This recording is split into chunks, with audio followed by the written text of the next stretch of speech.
So, Okay, so oh,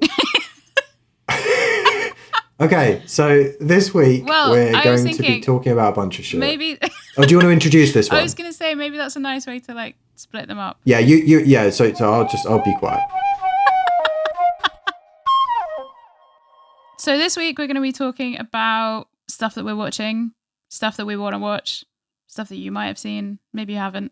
What have you been watching, Max? What's going on in the world of film and TV? No, not that, because that we don't know that. What's going on in our myopic view of? What's going on your TV? Yeah, that's a good one. I mean, it's wintertime, Christmas films, all that sort of stuff. So I have watched a couple of shitty Christmas films. Couple of new ones, a couple of older ones. I watched Red One. Was that one of the better ones? Oh, Red One sucks. You didn't see it, no? I haven't seen it, no. I have seen the poster and it didn't attract me. It didn't particularly attract me either. It was just on. That's the sad thing sometimes with streaming platforms is you just watch the shit which is sifted to the top of them when you're in a really lazy mood. Oh, that was so visceral. So we watched Red One. It's this weird militarized North Pole. In fact, you've seen Scrooged, right? The Bill Murray film. Yeah. So at the beginning of Scrooged, there is a fake movie trailer that they have. Oh, yeah. For one of the terrible Christmas films that his company are making, because he's like a TV executive in that.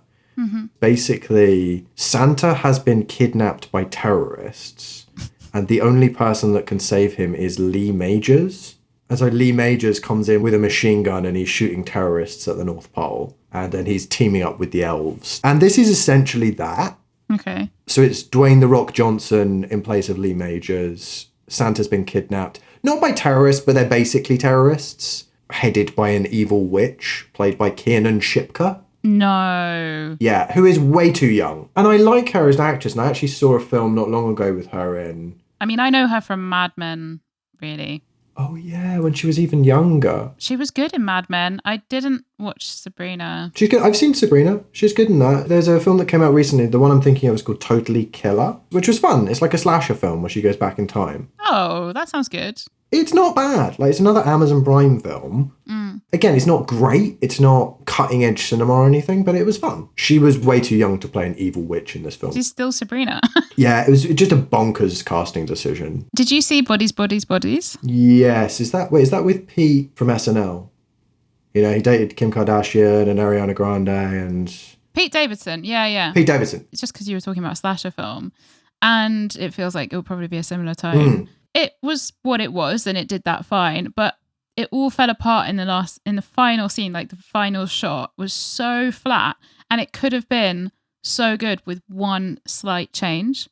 I feel like there's a lot of like pressure on endings in films. For sure. Because that's the last thing you remember about the film, right? And it so often seems that they have a really good premise and they don't have a really good ending. Yeah. Because I've seen a couple of films like that recently. There was another horror film. I think and this goes back to it was on top of Netflix thing. I wouldn't have necessarily watched it otherwise. Yeah. It's What's Inside, which was a body swapping horror film. Again, similar sorts of actors that you would expect could be transposed, but like young, good-looking people at a party at a house. It was good as a premise in terms of all this body swapping. And then it just absolutely tanks the ending. And I saw a Reddit comment on it, reorganizing how things should have ended in terms of the body swapping, because they're trying to figure out how they organize everyone to either go back to their own bodies or not. That's cool. Yeah, it's a good premise. And then there was this Reddit comment which was literally just explaining if this person went there, this person went there, this person went there, it would have been such a satisfying ending and such a good film. And the fact that someone can just work that out unpaid on Reddit is just... It's insane. I looked up Bodies, Bodies, Bodies. The writer was the same writer who did Cat Person, the short story. Why does that sound so familiar? Is that a film with Cousin Greg? Yes. I'm so pleased that you described him as that, because that's what I was going to say. So I watched that because my friend said it was good. Oh, you did watch the film? I did watch the film. Okay, I've not seen it, I've just seen adverts. So it gets the feeling of the ick brilliantly. and how subtle it is. He's just very slightly undermining, and he's doing a nice thing, but it's kind of manipulative, and he's being very sweet, but really like, ugh, just like a bit clingy. Yeah. And like, you know, kissing her on her forehead on a first date, that kind of thing where you're like, ugh. And that it does really well. And then it gets to this kind of midpoint and does a slightly cool thing, but it kind of doesn't go anywhere or have that much impact. And then it just goes totally batshit. Okay. I looked up the short story because I was intrigued. Yeah. And the short story is really good. And it's basically that first half right up until this weird texting bit in the middle. Right, and the okay. end of that is super powerful in prose because it's the written conversation of texting. Yeah. And in the film, the texts are coming up on screen as she's looking at them, which is not that impactful. And then they were obviously like, what happens next? It's like, that's not an adaptation. You've just gone, okay, here's the first half. It's so strange when you see adaptations like that, which either sort of miss the point or, you know, the Hobbit trilogy? Which I haven't seen. I read the book when I was a kid. It is a short fucking book. And he stretched it out into 3 films somehow. I don't even remember if I saw the second one, but I definitely saw the first one, and it was... There's no story here because it's just going so slowly. Yeah. The thing that I liked about Cat Person is that Cousin Greg is so different in it, and he plays not that dissimilar character in some ways. The differences are subtle, but they're clear enough that he feels like a completely different person, and that has made me really excited to see what he does next because he's obviously an amazing actor. Yeah. He's also way taller than he seems in Succession. Oh, he's enormous, yeah. I mean, it reminds me immediately of the edits that you see online of Ross from Friends without the laugh track. Oh, no. Have you seen that? No. That sounds so bad. They just take away the laugh track from scenes with Ross from Friends, and he seems like a sexual predator. Like, he seems like a monster. Yeah. And obviously, when you take away the laugh track, because the spacing of lines make you seem crazy anyway... But taking someone out of that comedy context, even playing the same character effectively, because Succession, it's not got a laugh track, but it's funny. There's a tone to it, right? Yeah, and a pace to it. Yeah, and Cat Person is slower. I can see him being a creep easily. Yeah. Weren't there allegations that he was a creep in real life? Oh no! Oh, libel, really? libel. I can't remember well enough. One of my favourite lines from Succession of all time is "Can't make a Tomlet without breaking some Gregs." I knew you were going to say that. I knew you were. That was a. Did you know that I was going to say that because you know Succession so well, or because you know me so well? Both, I think. I mean, that is an all-time line when it comes to Tom and Greg. There's also the whole speech that he gives. Is it about Sporus? Oh, yeah. A Roman who was castrated by someone like Nero. You'll be my Sporus, Greg. Yeah, he was his slave boy that he married. Slave boy he married, yeah. God, that's a good show. I've been seeing some clips over the holiday time come up around Christmas episodes of Peep Show. I wonder if this is an algorithm thing, but my Christmas reminders are Alan Partridge. Oh, really? Yeah. Just been Peep Show stuff that's been coming up for me. Well, again, it's Jesse Armstrong, right? I don't remember the Christmas Peep Show ones. Well, one of the ones that came up, which was amazing, was I think it's the first time that Jeremy has been away from his family for Christmas. Because I think his mother has remarried, and so he's not going to be with his family. Oh, yeah. He's doing stockings with Mark. And Mark has just completely fucked it. It's a sack instead of a stocking. He's not even put it by Jeremy's bed. He's just kept it in his own room on the dresser. And then all of the gifts in it are things like kitchen tongs and a sleep mask that he had on a train. And Jeremy's got him this nice stocking with cognac and... Oh, wow. Every gift is so thoughtful. I love that. It's what's so great about Peep Show that the one time that Jeremy does something genuinely nice, I already can hear Mark like weaponizing it against him. Yeah. Well, he literally describes it in that scene as it's weaponized niceness, what Jeremy's doing. They'd never be both of them being nice at the same time. I think the last line of that show is literally their internal monologues and Jeremy saying, "Oh, we do love each other, really." And Mark saying, "I absolutely must get rid of him." I mean, going back to endings, talking about endings, that's fucking brilliant. Yeah. Well, and also, I mean, the Peep Show ending is so good in so many ways. The last episode, that ending scene there, because it mirrors where they started perfectly. Yeah. I think you do actually see a camera shot from the perspective of the TV. So you leave the point of view. Oh, that's right. So you actually see the two of them in the same shot for the first time. Yeah, which is a really interesting choice. Oh, yeah. Did you ever watch that Mitchell and Webb look? Oh, yeah, of course. Well, the one we always quote is the one where they're like fighting in the trenches. Is it the trenches? No, it's the Nazis. Yeah. And he's like, are we the bad guys? Why have we got skulls yeah. on our uniforms? Yeah. It's funny, the whole sketch show thing, because I don't remember feeling like that Mitchell and Webb look was that good consistently, but it had some sketches that were so good. Yeah, really memorable. There's one where they're in a boardroom and they've got a guy hooked up to a thing on the ceiling with a spike on his head, and they like launch him towards the other wall where the spike on his head selects a letter, and then they pull it back and they're like, okay, so the new phone is the IS79. The other one that always comes to mind when I think of Mitchell and Webb look is the guy that goes into a corner shop and puts a bunch of, a newspaper and some fruit on the counter to ring up, and then starts to say, oh, I've got a terrible thirst. And he goes over to one of the fridges and picks out a beer. He says, oh, well, this looks like a good thing to quench my thirst. The guy behind the counter says, yes, Cliff, that is the highest percentage beer at the lowest cost that we sell in this shop. And he comes and puts it on the counter. He's like, oh, I don't seem to have enough money for the fruit and the newspaper and this beverage that you suggest. I'll have to put these back and maybe just get 2 of these beers. They made a film together, didn't they? Magicians. Oh my God, they did. I don't think I ever saw that. It was trash. It was a real shame.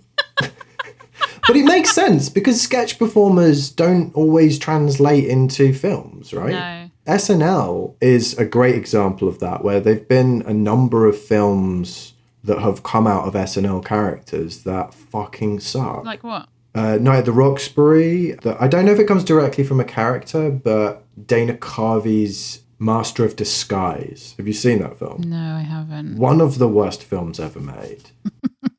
MacGruber is another example where I love Will Forte. I like it enough as a character. The film sucks. It doesn't hang together across a film. He's way too obnoxious as much as anything for an entire film. Yeah. Wayne's World would be the one exception to the rule. I also personally fucking hate the Blues Brothers. I do not like that film. I think it's a terrible film. Is that the one with Michelle Pfeiffer? Is she in that? It's Dan Aykroyd and Jim Belushi. I do not. John Belushi, sorry, not Jim Belushi. I don't understand what people found funny about John Belushi. Is it with her? I don't think she's in it, no. Carrie Fisher's in it. Oh, yeah, no, I'm thinking of Fabulous Baker Boys. That's what she's in. Is that with Jeff Bridges and Beau Bridges? Yes. Yeah. Yes. Yeah. Exactly. Yeah. I've been rewatching Bad Sisters. What's that? Oh my God, you're so lucky that you still get to watch it. So the second season is out, and so I've been rewatching the first one. And it's Sharon Horgan. Oh, she's great. Catastrophe was so good. Catastrophe's brilliant. So it's like similar tone, but it's got Daryl McCormack. It's got Brian Gleason, Anne-Marie Duff. It's got Claes Bang, who is the Danish guy who was in The Square. Didn't see. Did I see The Square? By the same guy who did Triangle of Sadness and Force Majeure. I need to watch that one. It's good. I haven't rewatched it, but I would like to. But yeah, he's unbelievably convincing as... He does have an actual name in Bad Sisters, but mostly he gets referred to as the prick. Okay. Is it written by Sharon Horgan? Yeah, so it's based on a book, but she is one of the writers, yeah. Oh, okay. It's very, very good. It's so reassuring when you rewatch a show that you like, and it's even better the second time because the stuff that you find out later, right, it is all in there. Right, yeah. And it's very subtle, and it's really, really good. Nothing on Apple TV really sort of crops up for me. I think I have had Apple TV once or twice with free trials or something, but... For me, Apple TV is like, I always feel like it's an extra thing that I don't have the money for, but actually the quality of the content is much higher. You know, I'm not just going to scroll for hours like Netflix and then eventually find a thing that's maybe all right. Mate, I'm over here. Amazon Prime, top thing, red one. Thank you very much. And how's that going for you? Lazy as fuck, whining about bad films. Just like, why? That's how it's going. Why? You're not even scrolling down. You're just like, click. Why is it so bad? First thing, please. It's like the equivalent of just turning on the TV 10 years ago and being like, well, this is shit. Yeah, it if is. only I could do something about it. Yeah, but, you know, what? You want me to scroll? You want me to use my fingers? Did you watch Slow Horses? I think that was also Apple. No, that's another Apple TV one, isn't it? Is it Gary Oldman? It is Gary Oldman and Jack Lowden and Kristen Scott Thomas. It's good. It's like just on the edge of too predictable. It wins a lot of awards, doesn't it? Or it gets nominated. Yeah, everyone goes on about how good Gary Oldman is in it. And I'm not saying he's not, like, he is really good in it, but I don't feel like he's better than he is in anything else, because Gary Oldman has always been amazing. And everyone's like, oh my God, he's brilliant. It's like, yeah, he's always been brilliant. The character is complex and a kind of anti-hero, but I don't think that makes him, you know, he was amazing in Batman. He was amazing in Fifth Element. They were not always great films. He elevates everything. You can't even tell that it's him. 100%, yeah. I always thought it was crazy that Gary Oldman's sister is in EastEnders. Really? I didn't know that. Yeah. His sister played Mo in EastEnders. I think she might still do, actually. She might still be on it. She's been on there, or if not, then she was on there for a really long time. Yeah. I mean, many siblings who are in the arts have such different trajectories, but, like, she's a competent working British TV actor, and he's possibly Gary one Oldman. of the... Well, yeah, exactly. He's possibly one of the best actors of his generation. And as you say, elevates everything. I mean, elevates Harry Potter. I think the best Harry Potter film was the third one. Oh, I forgot he's in Harry Potter. Which is where he's in it the most, right? Yeah, because he's Sirius Black. Yeah, right? exactly. That's the one with Sirius Black. Yeah, he's so good in that. Yeah. So Slow Horses is something to potentially watch, but you would recommend Bad Sisters over that? They're quite different. Bad Sisters is funny and well written, and there's a good pace to it. Slow Horses is it's very British. And that can be a good or a bad thing.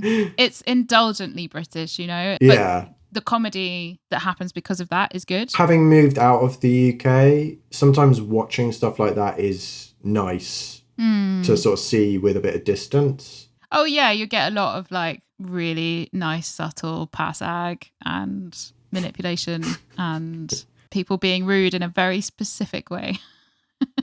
Very British. And sort of like the banter culture, right? Where it's like, it's a joke, but is it a joke? Yeah, there's a bit of that, but it's not. There are some good lines in Slow Horses. Okay. It is a bit like, okay, we've got 1 setup, 2 setup, 3 setup, and here's the punchline. It's slightly repetitive in that respect, but it works with the pace of the story, and it's short, like it's 6 episodes a season. When you say that sort of setup joke, do you mean sort of rhythmically in the same way that you would have for a multi-camera sitcom? Exactly, and that even on the narrative, it will be heading in a direction, and sometimes it will surprise you, but I was way more surprised by things in Bad Sisters than I was in Slow Horses. And Slow Horses is like a spy thriller, which should be more surprising. That's the big thing with a lot of media. The first time I went to see an improv show, which was with you, I think. No, really? Yeah. Oh, to see Closer Each Day? Yeah, exactly. Yeah. That was so funny. I remember because we were trying to cast for Wolf. Yes. And that was a very specific character to cast for. And Peter Baker, who eventually played Wolf, was not playing that character that night. And then I remember you being very confused as to why I wanted this actor. Yeah, million miles away. But he's fantastic actor. He can do anything. Mm-hmm. The thing about seeing improv for the first time was that it was surprising. Yeah. People could make surprising decisions and people could, think outside of the box. Very often with television and film writing, you see the next beat coming because it's a really easy direction to go in. We've been watching this series Evil recently, which I think got cancelled a couple of years ago, but it was pretty decent. It's a procedural, and it's bizarrely about these people working sort of for the Catholic Church, going out and looking into possessions and demonic stuff. But they consistently make decisions with the writing that take it in directions that you wouldn't usually expect to see those types of show going in. Nice. So the characters will make decisions that don't just circle the drain of the same thing week after week. Mm-hmm. They'll make a decision that actively pushes it forwards, which you have to do in improv, right? You can't continuously circle the drain, but with procedurals and with long-running TV shows, a lot of the time characters will conceal information for long periods of time. Mm-hmm. They won't say the thing to the person that moves things on, because it disrupts the overall narrative of what's happening, right? Whereas like whenever people make decisions that actively push things on in a different and unusual direction, it opens up these possibilities for the narrative to grow and expand rather than just continuing in a circle on and on and on and on and on. What was the show? I feel like it was you that told me about this, where they are at a kid's birthday party and they've accidentally spiked all the food and it feels like the whole thing is going to go in one direction, but then they actually just tell the parents and so it can go in a new direction. Do you know what I'm talking about? Oh my God, yes. It's someone puts Xanax in the punch for the kids. Yeah. The guy that's the parent has the opposite reaction to what you think, because they tell him and he says, oh, thank goodness these kids have shut up. What a show was that? That was a good move in whatever that was in. It's these two young guys. I think it may have been The Bear. Oh, really? I don't love that show at all, but I think it may have been The Bear. Okay. Yeah, it is The Bear. They're catering a kid's birthday party. That show makes some infuriating decisions, but that's one of the examples of it making some pretty good decisions as well. Yeah, I like that move, just like a total left field that is actually more realistic. It's not just left field for the sake of it, of being like, actually, let's have aliens land on the grass. It's, okay, what are we expecting? There are always so many options with writing. You can go in most directions. Yeah. And choosing the one that opens, I guess that goes back to what you're saying about improv, that opens up more opportunity. Another show that did that well, and we were talking about Sharon Horgan and Bad Sisters. Did you see This Way Up? No, I don't think so. What was that? I'm pretty sure that's on Netflix. So that's Sharon Horgan and Aisling B. No, I didn't see that. No. It's really good. Okay. Yeah, it's short, kind of dramedy. Yeah. Weird link. Aisling B's roommate in This Way Up is in the second season of Slow Horses.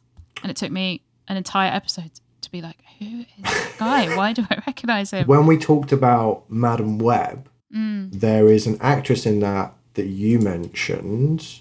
Oh, Zosha Mamet. From Girls. I've not really watched Girls, so I don't majorly know her from Girls, but I have seen a series that she was in on Netflix, The Decameron, which was very fun. She's also in Mad Men for one episode. Oh, really? As a lesbian journalist. She plays it very well. The Decameron is this show which was on Netflix a little while ago. It's a medieval. Oh, with the girl from Sex Education. Which one? Oh, no. I'm thinking of a different thing. Is this the plague one? Yeah, no, it is. It's the girl from Sex Education. The alien girl. Tanya Reynolds. The one that's obsessed with aliens in Sex Education.